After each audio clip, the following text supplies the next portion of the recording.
Hello and welcome back to my channel. तो स्वागत है आप सभी का हमारे यूट्यूब चैनल सिलेक्शन पक्का पर।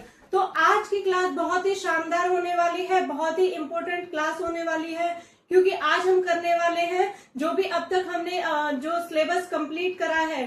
ठीक है, हमने 2 मॉड्यूल कंप्लीट कर लिए हैं।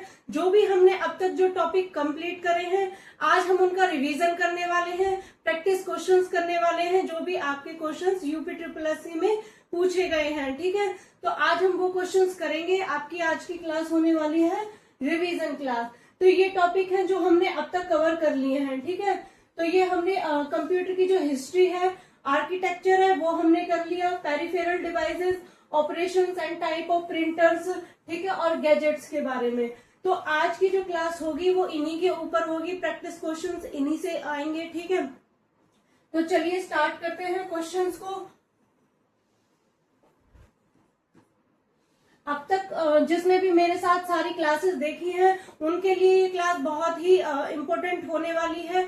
ठीक है, इसमें क्या होगा कि अगर आपसे कोई भी क्लास मिस हुई होगी तो आज इसमें क्या होगा कि सारे क्वेश्चन जो भी रहेंगे वो कवर हो जाएंगे। ठीक है ना, चलिए बात करते हैं क्वेश्चन 1 की।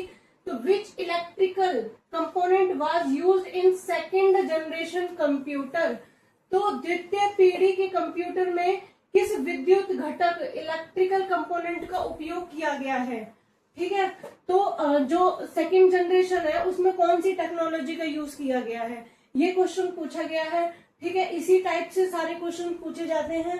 सभी जनरेशन के जो टेक्नोलॉजी है वहां से क्वेश्चन पूछ लिए जाते हैं। ईयर से कौन सी ड्यूरेशन तक कब से कब तक चला है, इस टाइप से भी क्वेश्चन पूछे जाते हैं। ठीक है, बात करें कि सेकेंड जनरेशन की टेक्नोलॉजी वो कौन सी है, तो वो आपकी हो जाएगी ट्रांजिस्टर। ठीक है, तो कौन सी हो जाएगी, ट्रांजिस्टर।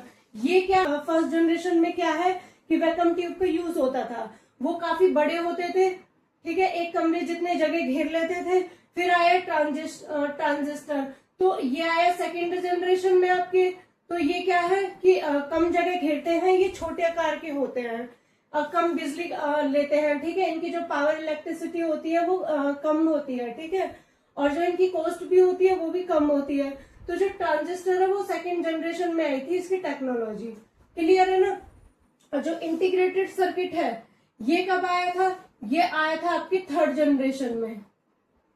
ठीक है, और जो माइक्रो प्रोसेसर है वो आया था आपके फोर्थ जनरेशन में आया था ये। ठीक है, फोर्थ जनरेशन में। और जो फिफ्थ जनरेशन में क्या आया था, एआई।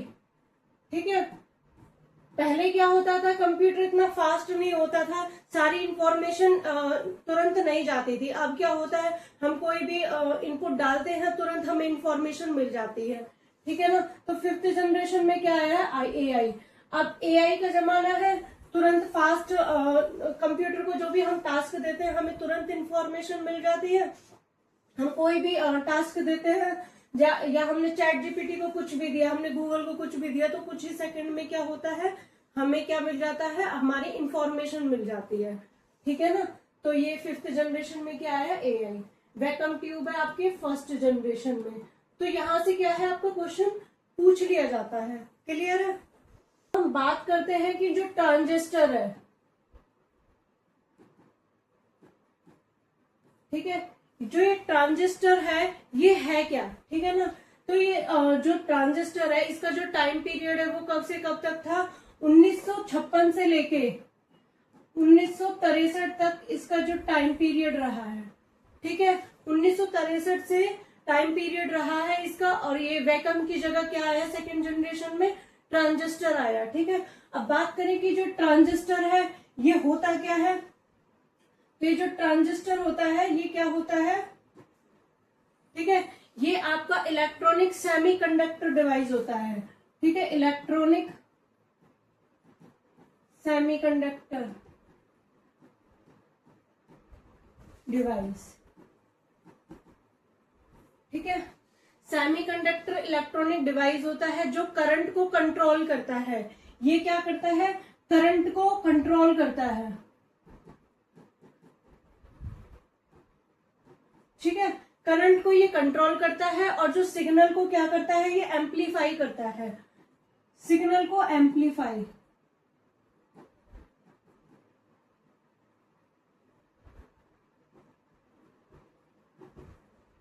ठीक है ना। तो जो वैक्यूम ट्यूब होते थे वो तो बहुत बड़े होते थे, ज्यादा जगह घेरते थे, एक कमरे जितने बड़े होते थे, तो बिजली की जो खपत होती थी वो भी ज्यादा लगती थी, कॉस्ट जो होती थी वो ज्यादा लगती थी। तो वैक्यूम ट्यूब की तुलना में ये क्या है, बहुत छोटा है, कम बिजली खर्च करता है, कम हीट पैदा करता है, ठीक है ना। और इसकी मैं आपको बता दूं, वैक्यूम ट्यूब से ज्यादा फास्ट प्रोसेसिंग होती है, क्लियर है ना। और ये ज्यादा रिलायबल होते हैं, मतलब कि भरोसेमंद होते हैं, इंफॉर्मेशन अच्छी देते हैं ये वैक्यूम ट्यूब के कंपेयर में, क्लियर है ना। तो इसको क्या है कि मेंटेनेंस कम होती है इसकी। अब इसके एग्जाम्पल जो होते हैं वो कौन से होते हैं, IBM, यहां से क्वेश्चन पूछा जाता है, ठीक है। ये इसका जो एग्जाम्पल होता है,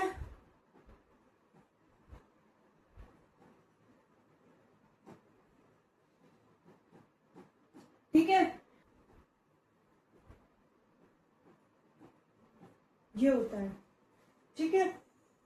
चलिए अब बात करते हैं नेक्स्ट क्वेश्चन की। तो नेक्स्ट क्वेश्चन की हम बात करें तो the instruction cycle in a computer architecture consist of which of the following sequences. तो कंप्यूटर आर्किटेक्चर में निर्देश चक्र, इंस्ट्रक्शन साइकिल निम्नलिखित में से किस अनुक्रम से बना होता है। चलिए तो बताइए कौन से अनुक्रम में से बना होता है। तो सबसे पहले हम क्या करते हैं, जब भी सीपीयू किसी प्रोग्राम को चलाता है तो वो सबसे पहले क्या करता है कि हर इंस्ट्रक्शन को 3 चरण में पूरा करता है, ठीक है। तो वो कौन से 3 चरण में पूरा करेगा, सीपीयू मेमोरी से पहले क्या लेता है, मेमोरी से इंस्ट्रक्शंस लेता है,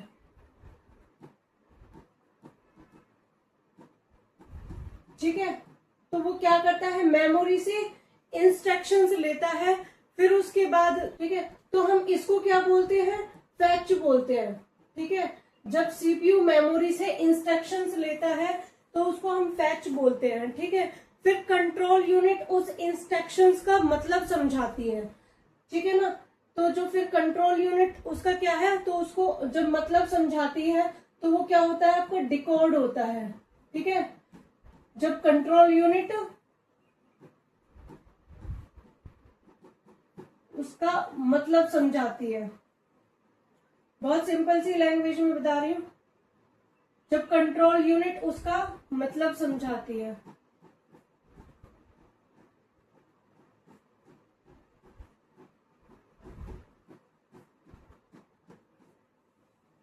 ठीक है। क्या होता है, एग्जीक्यूट,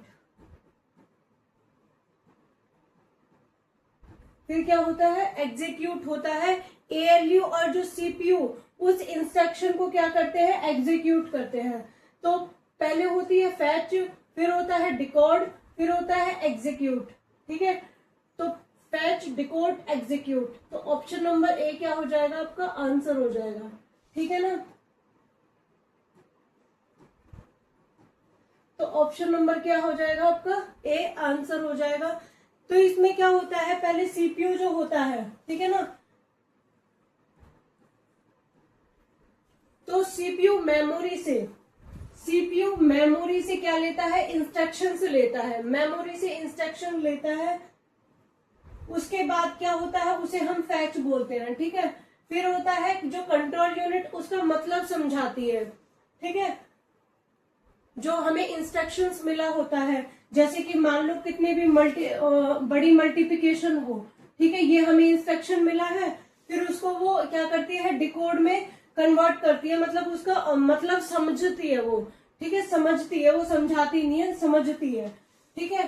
तो फिर उसके बाद होता है एग्जीक्यूट, तो वो जो मतलब समझती है वो एएलयू, और वो क्या करे, सीपीयू उस इंस्ट्रक्शन को एग्जीक्यूट करता है, ठीक है ना, ठीक है ना। तो वो क्या होता है, लास्ट में एग्जीक्यूट होता है। तो ये आपका आंसर हो जाएगा ऑप्शन नंबर ए। चलिए नेक्स्ट क्वेश्चन क्या है कि what type of software is compiler used in computer programming. तो कंप्यूटर प्रोग्रामिंग में उपयोग किए जाने वाला कंपाइलर किस प्रकार का सॉफ्टवेयर है। तो ये किस प्रकार का सॉफ्टवेयर होता है, तो ये किस प्रकार का होता है, ये होता है आपका सिस्टम सॉफ्टवेयर। ठीक है, तो ये क्या होता है, सिस्टम सॉफ्टवेयर होता है। कंपाइलर क्या है, एक लैंग्वेज प्रोसेसर है।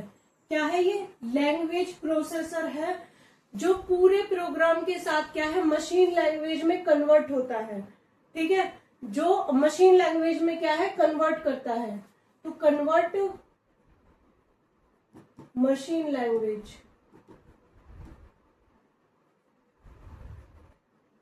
ठीक है ना, क्लियर है। तो जो कंपाइलर है, जो कंपाइलर होता है, ये पूरे प्रोग्राम को एक बार में ही क्या करता है, ट्रांसलेट करता है। ठीक है ना, एक बार में ही, एक बार में ट्रांसलेट करना। ठीक है, तो कंपाइलर क्या होता है, एक बार में ही ट्रांसलेट करता है। ठीक है, एरर रिपोर्ट में क्या करता है, अंत में देता है। जो एरर रिपोर्ट होती है ये लास्ट में देता है। ठीक है, एग्जीक्यूटेबल फाइल बनाता है, एरर लास्ट में। ठीक है, और एग्जीक्यूटेबल फाइल बनाता है। क्लियर है ना। और इसकी क्या होती है, एग्जीक्यूशन स्पीड फास्ट होती है। तो इसकी जो स्पीड है वो भी क्या होगी, फास्ट होती है। ठीक है, और जो इसके कंपाइलर, जो इसके लैंग्वेज प्रोसेसर है, तो वो कौन कौन से होते हैं, कंपाइलर। ठीक है, कंपाइलर होता है, इंटरप्रेटर होता है, और एक होता है आपका असेंबलर। तो ये होते हैं आपके तीन लैंग्वेज प्रोसेसर। क्लियर। और जो ये इंटरप्रेटर होता है, ठीक है, इंटरप्रेटर कैसे ये तो कंपाइलर एक बार में ट्रांसलेट कर देता है, और जो इंटरप्रेटर होता है वो लाइन बाय लाइन करता है। ठीक है, लाइन बाय लाइन ट्रांसलेट करता है। ठीक है, यहां से आपका कोई भी क्वेश्चन पूछ लिया जा सकता है। ठीक है, और जो यूटिलिटी सॉफ्टवेयर होते हैं ये आपके एंटीवायरस। क्लियर है। चलिए नेक्स्ट क्वेश्चन है, What was the name of the first mechanical computing device developed for counting? अब बात करते हैं कि गणना यानी काउंटिंग, कैलकुलेशन के लिए विकसित किए गए पहले यांत्रिक कंप्यूटिंग उपकरण का नाम क्या था। तो उसका नाम क्या था, अबेकस। ठीक है, जो फर्स्ट आपका काउंटिंग डिवाइस है तो वो कौन सा है आपका, अबेकस। ठीक है, तो अबेकस क्या है, दुनिया का पहला, ये क्या है, फर्स्ट कैलकुलेटिंग डिवाइस।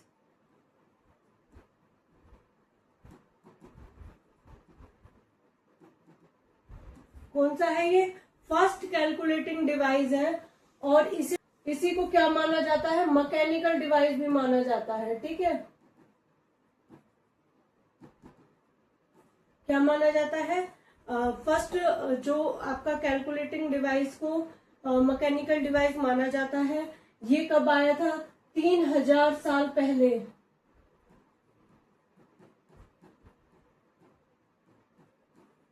3000 वर्ष पहले ये आया था आपका, चाइना में आया था। ठीक है, चाइना में इसका आविष्कार हुआ था अबेकस का। ये कुछ इस तरीके से बना होता है। ठीक है, ये कुछ इस तरीके से बना हुआ होता है, और यहाँ पे जो ये बीड्स लगे होते हैं,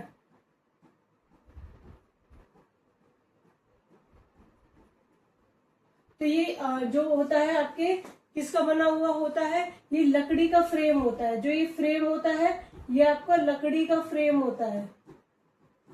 ठीक है, और ये होते हैं आपके बीड्स होते हैं, और इन्हें यूज किया जाता है एडिशन के लिए, यूज्ड किसके लिए, एडिशन के लिए, सब्सट्रैक्शन के लिए,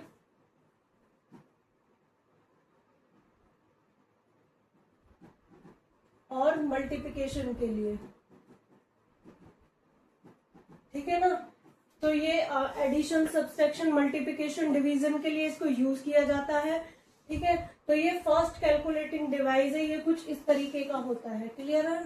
चलिए नेक्स्ट क्वेश्चन है, तो नेक्स्ट क्वेश्चन है, which bus in computer architecture is unidirectional flow in one direction only from CPU to memory. तो कंप्यूटर आर्किटेक्चर में कौन सी बस सीपीयू से मेमोरी तक एक दृश्य यानी यूनिडायरेक्शनल केवल एक दिशा में होती है? तो वो कौन सी होती है जो एक दिशा में होती है? तो वो कौन सी है जो एक ही दिशा में होती है? तो वो आपकी हो जाती है एड्रेस बस।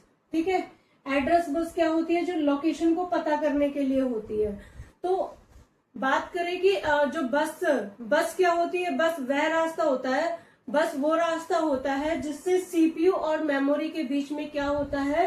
डेटा ट्रांसफर होता है। ठीक है, तो जो बस है, पहले हम बात कर लेते हैं बस क्या होता है। तो सीपीयू और मेमोरी के बीच में जो डेटा ट्रांसफर होता है, ठीक है ना, मतलब डेटा ट्रेवल करता है, उसको हम बोलते हैं बस। डेटा ट्रेवल, उसको हम बोलते हैं बस बोलते हैं। और जो, ठीक है, तो बात करेंगे एड्रेस बस क्या है। ये सिर्फ क्या करती है? लोकेशन भेजती है। ठीक है, मतलब पता भेजने का काम करती है, और वो भी एक ही दिशा में। ठीक है, तो वो क्या हो जाएगा? Flow in one direction only, flows in one direction only. ठीक है, तो ये क्या करती है? एक ही दिशा में तो ये क्या करती है? एक ही दिशा में एड्रेस भेजती है। और डेटा क्या होता है? डेटा बस ठीक है, ये जो डेटा बस होता है, डेटा बस क्या होता है? ये डेटा को मतलब सेंड भी करती है, ठीक है ना, और एक्सेप्ट भी करती है। तो डेटा सेंड और एक्सेप्ट, ये आता है आपके डेटा बस में। ठीक है ना, और जो कंट्रोल बस होती है, ये कंट्रोल सिग्नल भेजती है। ठीक है ना, कंट्रोल सिग्नल जो होते हैं उन्हें भेजती है। चलिए नेक्स्ट क्वेश्चन है। तो नेक्स्ट क्वेश्चन क्या है? Which storage device is also known as magnetic storage. तो किस स्टोरेज डिवाइस को मैग्नेटिक स्टोरेज के रूप में भी जाना जाता है? तो वो कौन सा है?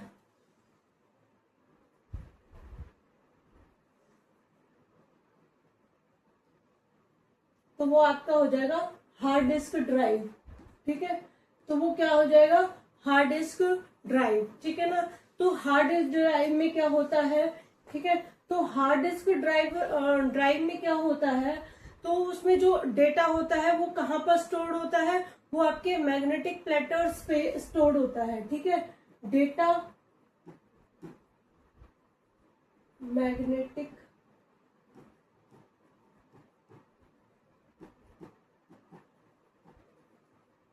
तो वो कहाँ होता है? डेटा मैग्नेटिक प्लेटर पे क्या होता है? स्टोर्ड होता है। और इसमें क्या होता है कि जो वर्किंग होता है इसका, जैसे कि इसमें होता है स्पाइनिंग प्लेटर्स, ठीक है, रीड और राइट हेड होते हैं, और क्या होता है इसमें? मैग्नेटिक सरफेस होता है। तो ये क्या है? ज्यादा स्टोरेज इसमें ज्यादा स्टोरेज होता है, कम कॉस्ट होती है।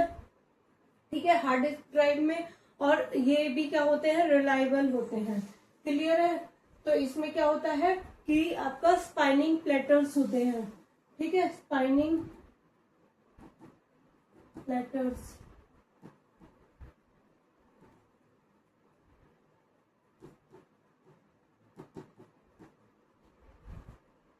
ठीक है, तो ये क्या होता है? इसका वर्किंग होते हैं। ठीक है, वर्किंग प्रोसेस होता है। चलिए बात करते हैं नेक्स्ट क्वेश्चन की। तो नेक्स्ट क्वेश्चन क्या होता है? What is the full form of OLED used in modern smartphone and tablet display. तो आधुनिक स्मार्टफोन और टैबलेट डिस्प्ले में उपयोग होने वाले OLED का पूर्ण रूप क्या है? तो ये क्या है? OLED, ये आपकी फुल फॉर्म पूछ ली जाती है, OLED क्या है? ठीक है, तो इसकी फुल फॉर्म क्या हो जाएगी आपकी? Organic light emitting diode. तो ये आपका ऑप्शन नंबर 2 क्या हो जाएगा? आंसर हो जाएगा। तो ये OLED ये क्या है? आपकी एक डिस्प्ले टेक्नोलॉजी है। क्या है ये? Display technology.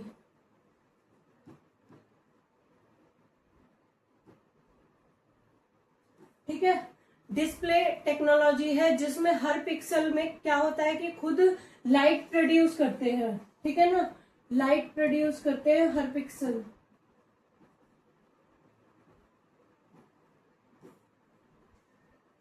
ठीक है, तो जो बैकलाइट की इसमें क्या होती है, जरूरत नहीं पड़ती है। ठीक है, क्लियर है ना।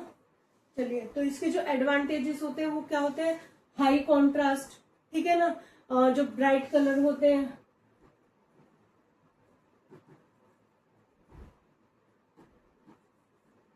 क्लियर है, हाई कॉन्ट्रास्ट, ब्राइट कलर और फ्लेक्सिबल डिस्प्ले वगैरह इसी के अंडर होता है। ठीक है, तो बात करें कि विच टेक्नोलॉजी, तो which technology is used in optical disc like DVDs to read and write data. तो डीवीडी जैसे ऑप्टिकल डिस्क में डेटा पढ़ने और लिखने के लिए किस तकनीक का उपयोग किया जाता है। डीवीडी जैसे ऑप्टिकल डिस्क में डेटा पढ़ने और लिखने के लिए किस टेक्निक का यूज किया जाता है, तो वो किया जाता है आपका लेजर बीन्स का। ठीक है, लेजर बीन्स का यूज किया जाता है। तो डीवीडी और सीडी, तो डीवीडी और सीडी में क्या है, डेटा पढ़ने और लिखने के लिए लेजर बीन्स का उपयोग किया जाता है।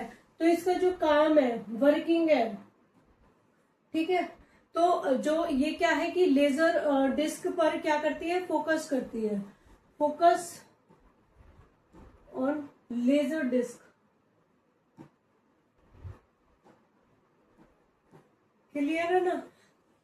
डिस्क के पिट्स और ये जो लेंस होते हैं उनको ये पढ़ती है और डेटा को बाइनरी में बदल देती है। ठीक है, डेटा को बाइनरी,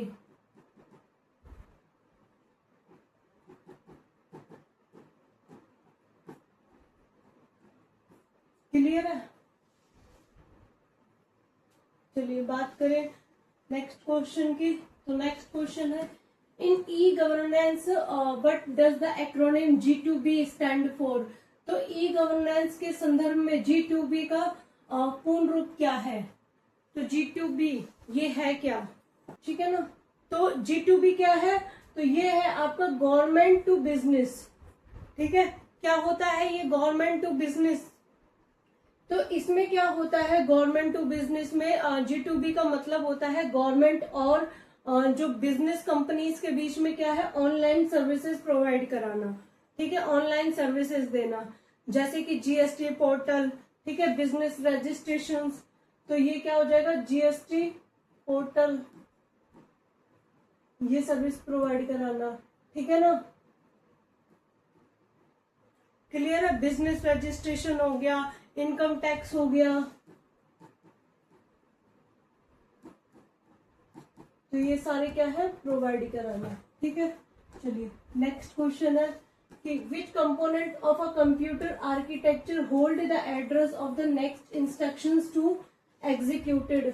तो कंप्यूटर आर्किटेक्चर का कौन सा घटक निष्पादित होने वाला अगले निर्देश का पता, एड्रेस रखता है। तो वो कौन सा होता है आपका, प्रोग्राम काउंटर पीसी। ठीक है, कौन सा होता है, प्रोग्राम काउंटर पीसी होता है, क्योंकि जो पीसी सीपीयू का विशेष रजिस्टर होता है, ये क्या होता है, मेन रजिस्टर होता है किसका, सीपीयू का। तो सीपीयू का मेन रजिस्टर, ठीक है, मेन रजिस्टर होता है ये।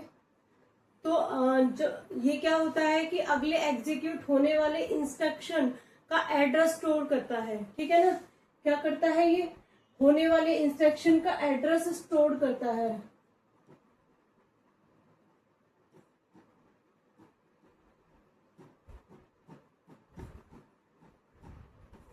क्लियर है। चलिए बात करते हैं नेक्स्ट क्वेश्चन के। तो नेक्स्ट क्वेश्चन है कि विच protocol is primarily used for safely sending end receiving email message over the internet. तो इंटरनेट पर ईमेल संदेशों को सुरक्षित रूप से भेजने और प्राप्त करने के लिए मुख्य रूप से किस प्रोटोकॉल का उपयोग किया जाता है। तो वो किसका उपयोग किया जाता है, तो वो किसका किया जाता है, सिंपल मेल ट्रांसफर प्रोटोकॉल का। ठीक है, इसकी फुल फॉर्म पूछ ली जाती है तो क्या है, सिंपल मेल ट्रांसफर प्रोटोकॉल। ठीक है, सिंपल मेल ट्रांसफर प्रोटोकॉल ये इंटरनेट पर क्या करता है, ईमेल भेजने यानी कि सेंडिंग ईमेल का प्रयोग इसमें किया जाता है। ठीक है, ईमेल भेजने का ये काम करता है। तो प्रोटोकॉल क्या होता है, बात करें प्रोटोकॉल क्या होता है। ठीक है, प्रोटोकॉल क्या होता है, ये एक रूल्स का और क्या होता है, समूह होता है। ठीक है, जो कि आपका तय करता है, रूल्स का समूह होता है जो कि तय करता है दो कंप्यूटर आपस में डेटा कैसे भेजेंगे, कैसे प्राप्त करेंगे। ठीक है, जब दो कंप्यूटर होते हैं वो डेटा कैसे ट्रांसफर करेंगे, कैसे एक्सेप्ट करेंगे, वो कौन तय करता है, आपका प्रोटोकॉल तय करता है। ठीक है, क्लियर है ना। तो अब बात करते हैं कि जो सिंपल मेल ट्रांसफर प्रोटोकॉल है ये काम कैसे करता है। ठीक है, जैसे कि आप जीमेल या आउटलुक, ठीक है, आप जीमेल या आउटलुक पे ईमेल भेजते हैं, क्लियर है ना। तो सबसे पहले जो ईमेल कहाँ, SMTP सर्वर तक जाता है। ठीक है, तो जो सबसे पहले ईमेल कहाँ जाएगा,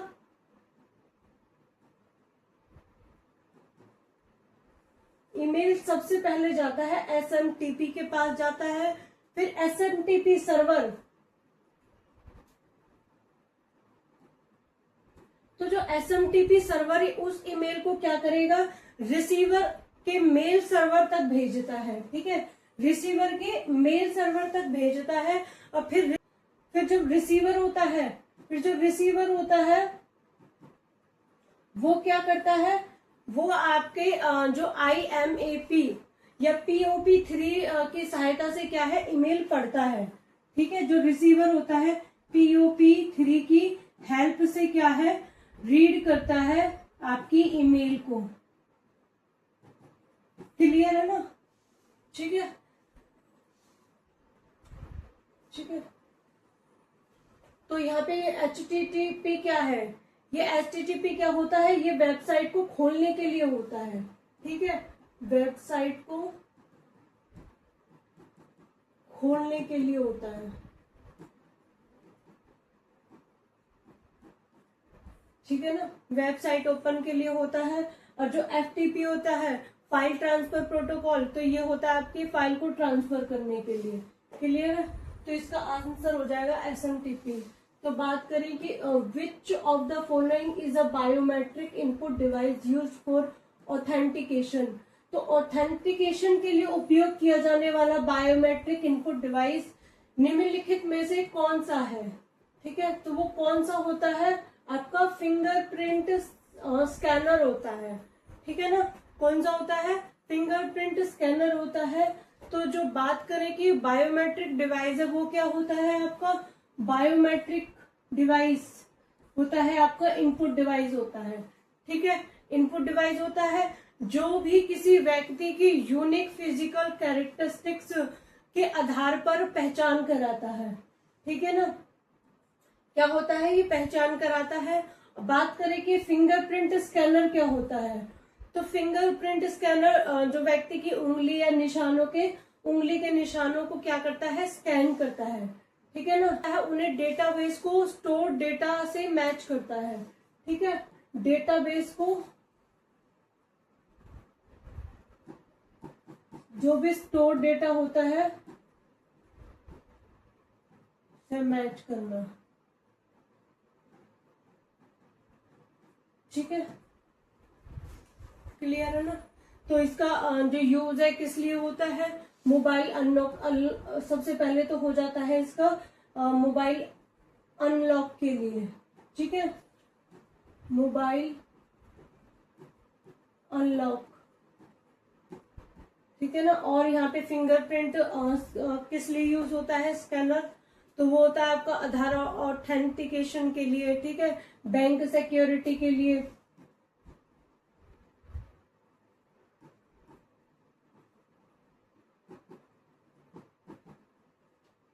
बैंक सिक्योरिटी के लिए, तो इन सब के लिए इसको यूज किया जाता है। ठीक है ना, और भी एग्जाम्पल होते हैं। तो बात करें कि what is the standard measurement unit for calculating the printing speed of a modern laser printer. तो एक आधुनिक लेजर प्रिंटर की प्रिंटिंग गति की गणना करने के लिए मानक माप इकाई क्या है? तो इसका आंसर हो जाएगा पेज पर मिनट, ठीक है, पीपीएम। ऑप्शन नंबर सी क्या हो जाएगा? करेक्ट हो जाएगा। तो बात करें कि ये पीपीएम क्या है, ठीक है।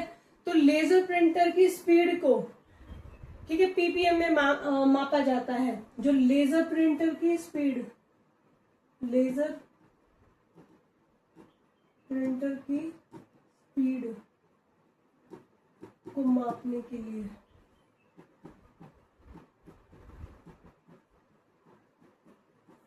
ठीक है ना। तो एक मिनट में क्या होते हैं, प्रिंटर कितने प्रिंट पेज कर सकते हैं, ठीक है, कितने कर सकते हैं। तो जैसे कि मान लो कि प्रिंटर की स्पीड कितनी होगी, मान लो प्रिंटर की स्पीड होती है 40 पीपीएम, ठीक है।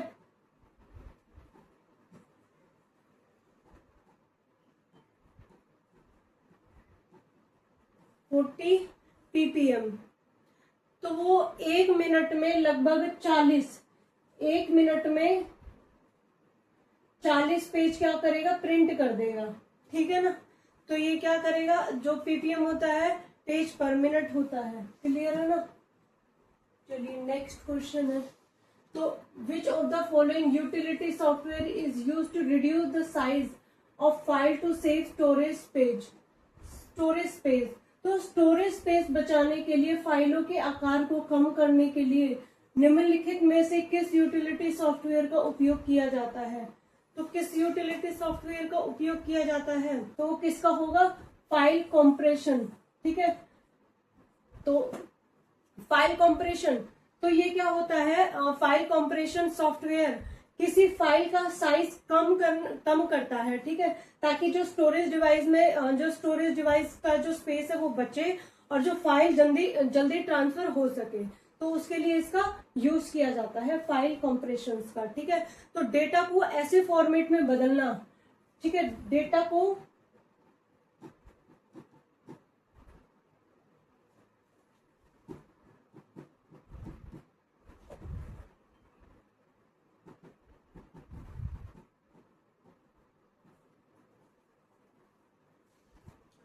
जिससे उसका साइज क्या हो, कम हो जाए, साइज कम हो जाए। तो ये होता है आपके फाइल कॉम्प्रेशन, ठीक है। जैसे इसका एग्जांपल हो गया आपका विनजिप हो गया, विनरार हो गया, ठीक है, 7-zip हो गया, 7-zip हो गया। तो ये सारे क्या होते हैं, इसके एग्जाम्पल होते हैं, क्लियर है ना। तो ठीक है, बात करें ये क्या करती है, आपके स्टोरेज को बचाती है, ठीक है। ईमेल में बड़ी फाइल क्या कर सकती है, ये भेज सकती है, ठीक है, क्लियर है। बात करें कि physical component of a computer system that you can see and touch are collectively called. Computer system के वे भौतिक घटक जिन्हें आप देख सकते हैं और छू सकते हैं सामूहिक रूप से क्या कहलाते हैं? जिसे हम देख सकते हैं, छू सकते हैं, क्या कहलाते हैं? तो वो कहलाते हैं आपके हार्डवेयर, ठीक है। हार्डवेयर में क्या है कि हम देख भी सकते हैं, छू भी सकते हैं, ठीक है। इनमें होते हैं वो फिजिकल कंपोनेंट जिन्हें हम देख सकते हैं, छू सकते हैं, उन्हें हम क्या कहते हैं, हार्डवेयर कहते हैं। जैसे कि आपका हो गया मॉनिटर, ठीक है, कीबोर्ड, ये सारे क्या हम देख भी सकते हैं, छू भी सकते हैं, माउस। तो ये सारे क्या होते हैं, आपके हार्डवेयर होते हैं। जैसे कि सीपीयू हो गया, प्रिंटर हो गया, हार्ड डिस्क हो गया, CPU, printer, hard disk, clear. तो ये सारे क्या है, आपके हार्डवेयर होते हैं। चलिए बात करें नेक्स्ट क्वेश्चन की।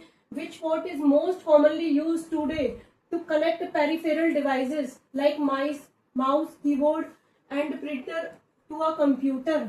ठीक है, आज कंप्यूटर के माउस, कीबोर्ड और प्रिंटर जैसे परिधीय उपकरणों यानी पेरिफेरल डिवाइसेस को जोड़ने के लिए किस पोर्ट का सबसे अधिक उपयोग किया जाता है? तो वो किसका उपयोग किया जाता है सारे पेरिफेरल डिवाइसेस को जोड़ने के लिए?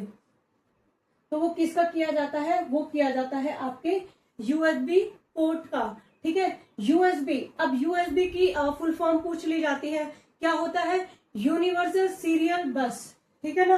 यूनिवर्सल सीरियल बस होता है जो कि आज सबसे ज्यादा अधिक प्रयोग किया जाता है। ठीक है, ये वो पोर्ट होता है जो सबसे ज्यादा यूज किया जाता है।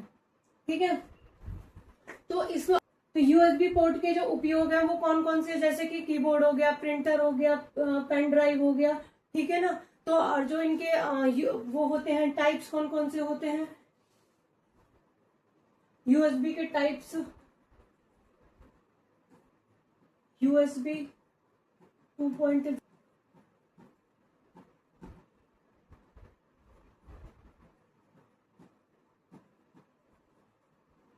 तो ये क्या है, इसके एग्जाम्पल है। ठीक है, यूएसबी पोर्ट के।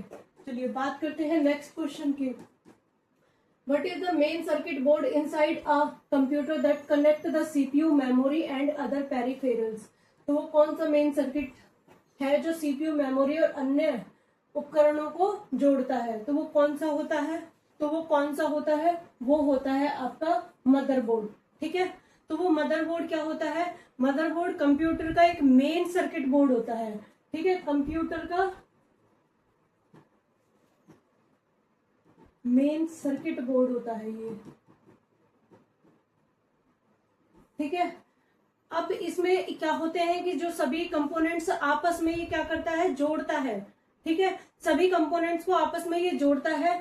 तो वो कौन कौन से पार्ट्स को जोड़ता है? जैसे कि सीपीयू, ठीक है, रैम, सीपीयू, रैम, रोम, हार्ड डिस्क,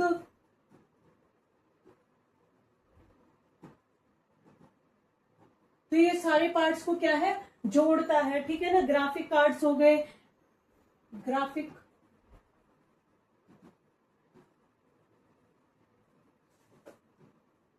का एक्सपेंशन कार्ड, तो ये इन सबको क्या करता है, जोड़ता है। ठीक है, क्लियर है ना। तो जो मदरबोर्ड का वर्क होता है वो क्या होता है, सभी कंपोनेंट्स को के बीच में कम्युनिकेशन कराना। ठीक है, क्या कराता है ये, कम्युनिकेशन कराता है सभी कंपोनेंट के बीच में। क्लियर। तो इससे क्या होगा कि और क्या करता है ये, पावर सप्लाई करता है। ठीक है, पावर सप्लाई करना और कम्युनिकेशन कराना। क्लियर। चलिए बात करते हैं नेक्स्ट क्वेश्चन की। Which of the following is an input device use to read alphanumeric character printed with special magnetic ink? तो विशेष चुंबकीय स्याही से छपे न्यूमेरिक अक्षरों को पढ़ने के लिए उपयोग किया जाने वाला इनपुट डिवाइस कौन सा है? तो वो कौन सा है अल्फान्यूमेरिक पढ़ने वाला? तो वो कौन सा हो जाता है, आपका हो जाएगा MICR। ठीक है, तो ये क्या है आपका, इसकी फुल फॉर्म क्या हो जाएगी, MICR की मैग्नेटिक इंक कैरेक्टर रिकॉग्निशन। ठीक है, मैग्नेटिक कैरेक्टर,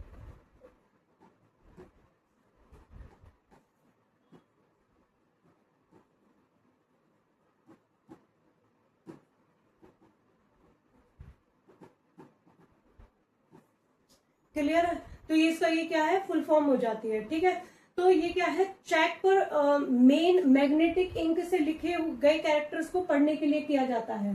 ठीक है ना, चेक पर इसका जो उपयोग होता है वो क्या होता है, जो चेक होता है उसके जो मेन मैग्नेटिक इंक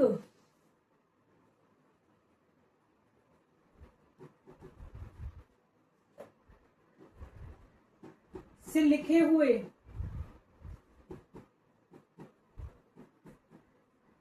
कैरेक्टर को पढ़ने के लिए किया जाता है। ठीक है,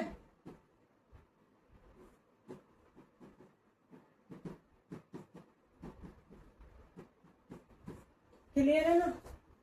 ठीक है, जैसे बैंक में हो गया, इसका उपयोग कहाँ होता है, इसका जो यूज होता है वो कहाँ होता है, यूज इन बैंक्स। ठीक है, और कहाँ होता है, बैंक्स में होता है, चेक प्रोसेसिंग में होता है और फाइनेंशियल इंस्टीट्यूशन में होता है। ठीक है, चेक प्रोसेसिंग में और फाइनेंशियल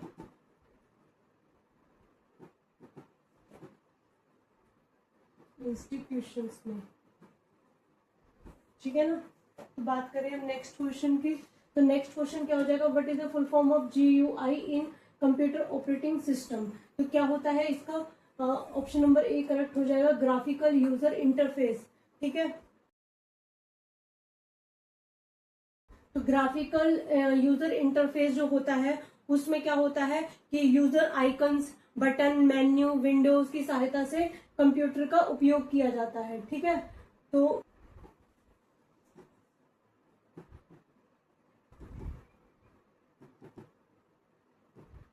क्लियर, मेन्यू और विंडो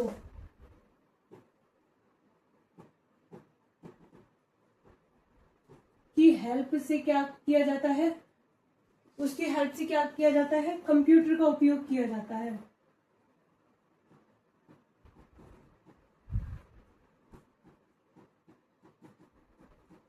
ठीक है ना, क्लियर है। तो GUI के जो एग्जाम्पल है वो कौन कौन से हो जाएंगे, तो बात करें इसके एग्जाम्पल्स की, तो वो कौन से हो जाएंगे,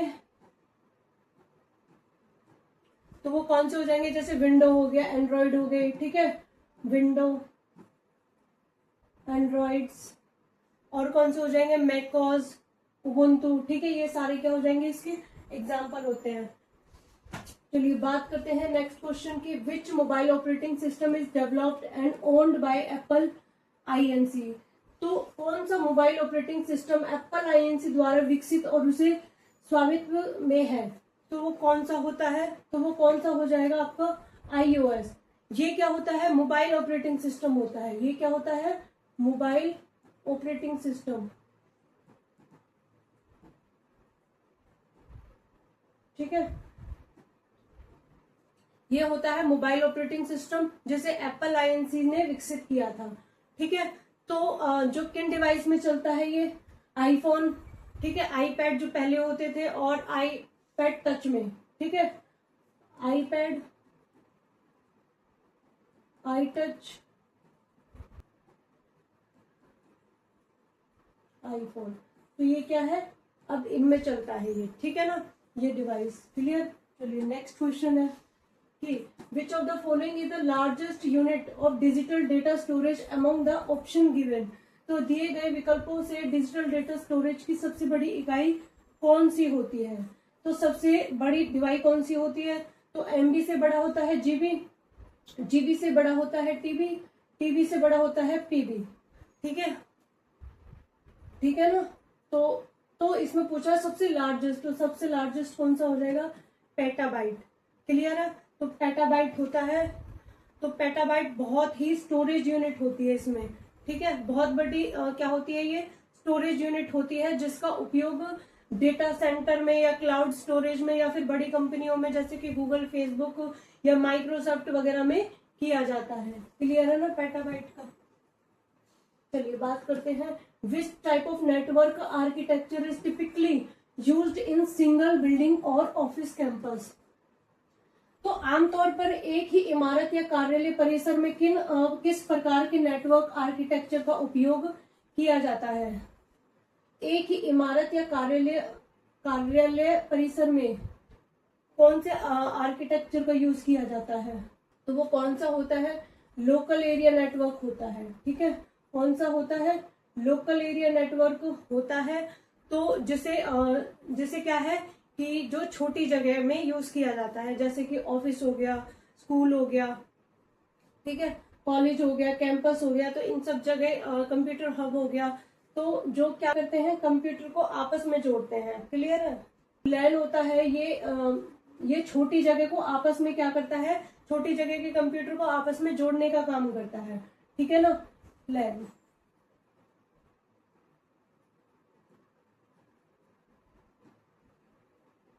तो नेक्स्ट क्वेश्चन है, तो which system utility software is design to automatically detect and remove malicious software from a computer. तो कौन सा सिस्टम यूटिलिटी सॉफ्टवेयर कंप्यूटर से दुर्भावनापूर्ण सॉफ्टवेयर यानी कि मैलिशियस सॉफ्टवेयर को स्वचालित रूप से खोजने और हटाने के लिए डिजाइन किया गया है, तो वो कौन सा है जिसको डिजाइन किया गया है,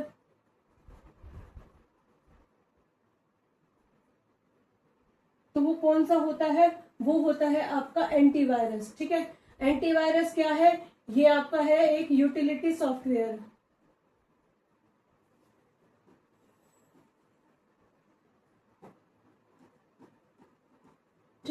ये क्या है, यूटिलिटी सॉफ्टवेयर है जो आपके कंप्यूटर से वायरस, मालवेयर, वर्म, ठीक है, ट्रोजन, ये सारी चीजों को क्या है, सुरक्षित करता है।